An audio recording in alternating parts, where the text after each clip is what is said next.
Okay, so let's talk about yung Canvas homepage ninyo or yung Canvas homepage natin, sorry. So as you can see here, I have my Canvas homepage already set for this term. Ang inad ko lamang dito is yung mga best works from the last term. So this also gives the student an idea kung ano yung expectations or that what's going to be happening in the subject. So nilagay ko yung mga best works. So andyan, it also helps na nandiyan yung student mismo from last term. Yeah, so these are their accounts from Sketchfab. Okay? So ang importante sa homepage natin, of course, aside from that addition is yung titles and then yung ating description. This description is taken from the syllabus. Andi dito siya. Okay? So please make sure of that.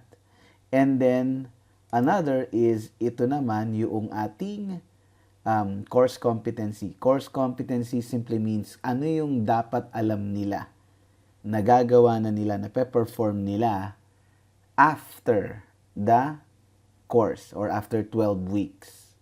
Okay? So by the end of the course, so marunong kayo mag-model, mag-texture, and it shows naman doon sa best works. And these are the best students or these are the students' best works to prove that. Okay? Ayan yung sa ating Canvas homepage. These are important na nakaset up na for at least week 1. No? Sa week 1.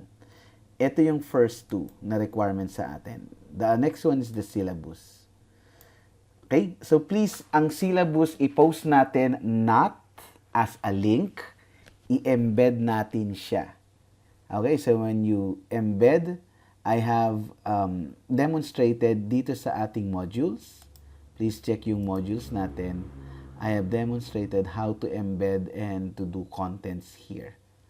Okay, so please be guided accordingly.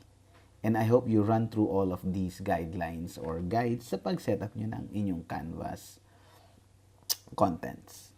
Okay, so homepage, important thing.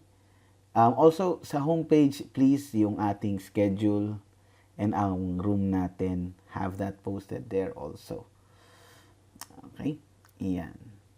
So with that, thank you. Thank you for your time.